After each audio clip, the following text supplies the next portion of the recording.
Hey guys, how's it going?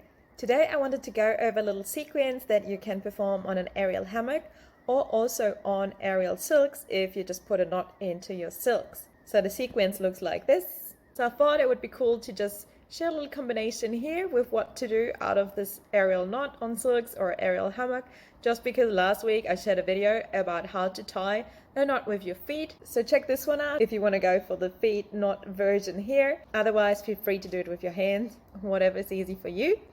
And yeah, let's get straight into it. So before we get started, just be aware that aerial silks, aerial hammock is a dangerous sport. So make sure you have a professional there and that you're also using a safety mat when you're practicing. Alrighty, and for this combination, as always, feel free to just try it out rather low first. So you want to make sure you're still high enough off the ground if you're going for the little drop part as well, just to make sure that you're not hitting your head onto the ground. So just check it out first, sit down in your knot and go into that upside down position and check if you have enough space from the floor to not hurt yourself there. And yeah, later on when you're comfortable with this, you can also take it higher up. Alrighty, so the first thing, if we have our hammock or if we have our knot ready, we just want to sit down into it. Then we want to hold each little silk pole with one hand and just lower our upper body down a little bit, just so the fabric ends up at about where our lower back area is. And then we want to come into this invert position here.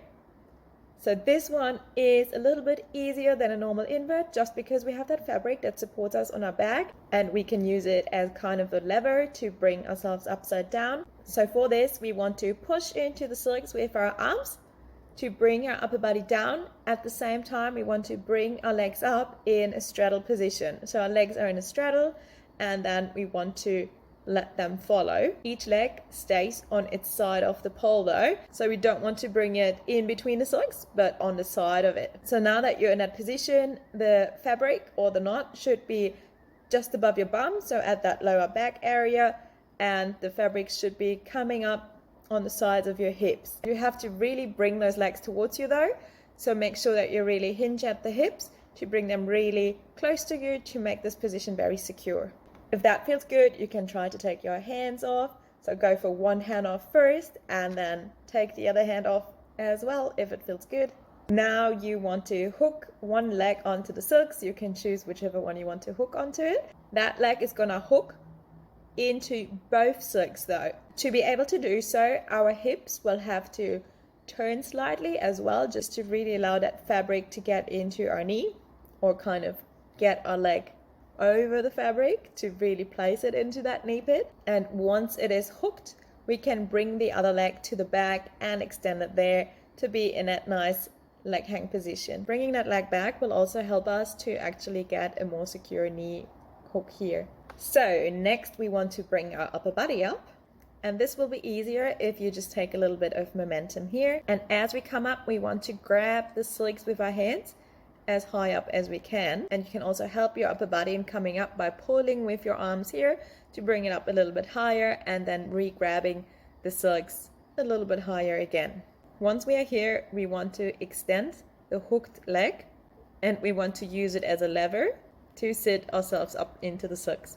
So for this, I'm pulling with my arms here to bring my upper body higher up again, and my leg, by really pushing down, helps me to really sit into this little wrap here. Then we want to lean into the silks, so not away from it but into the silks. And for this, we want to bring the free leg over the wrapped leg just to bring more of the weight into the silks, and at the same time we want to bring our upper body down. You can also help with your arms here to bring your upper body down by pushing into the silks to really encourage that upper body to come a little bit further down. If you are using silks with a knot, you can now use the tail just to create a bit of a spin. So as always, practice this whole combination first without spinning, and then once you feel good about it, feel free to add the spin onto it. So to create the spin, we want to keep leaning into the silks and we want to keep that upper body down and the legs stay in the same position as they were before. The same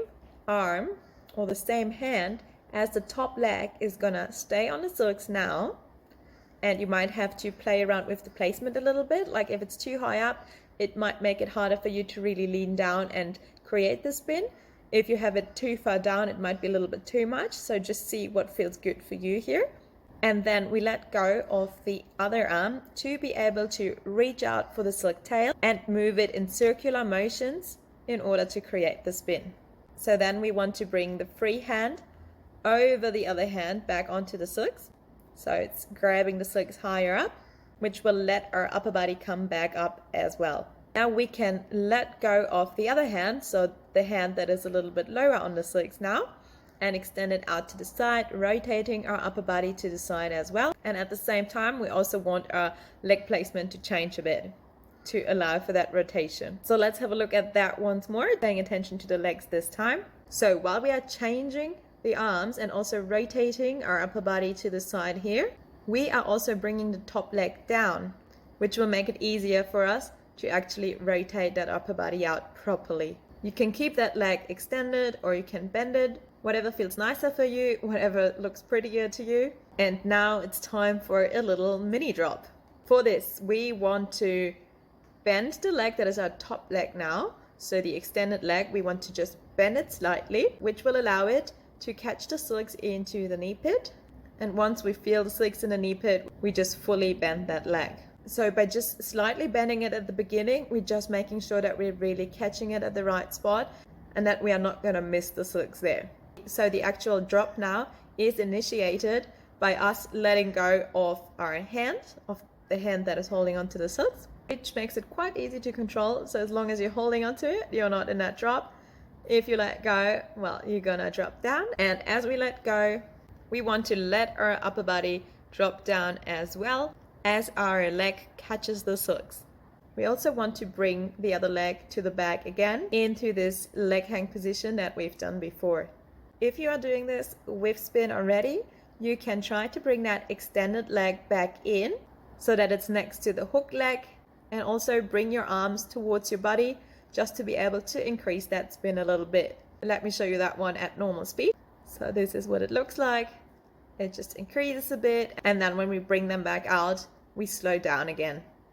Then you can extend the free leg again and bring it towards your body, and afterwards you can unhook the other leg as well and bring it towards your body again, keeping the legs in a straddle position again, so we're back in that inverted position that we started with. From this position, you can either repeat this whole combination, you can continue with other tricks, I might show you some more in the next weeks, or you can just exit from here. So you can either pull yourself back up into the silk, sit down, stand up, and then just climb out of it, or if you're low enough, you can also go for this version here. So you can exit by keeping your arms extended and bringing your legs away from your body down towards the ground again. So this will make your body turn upright again, and the extended arms prevent you from falling through the silks.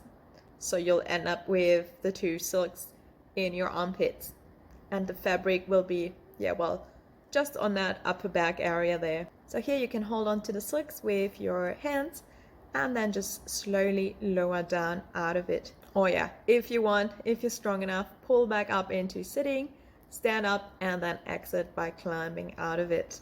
Alrighty guys, so that was the whole combination. I hope you enjoyed it. If you have any questions, just ask down below, and see you soon. Bye!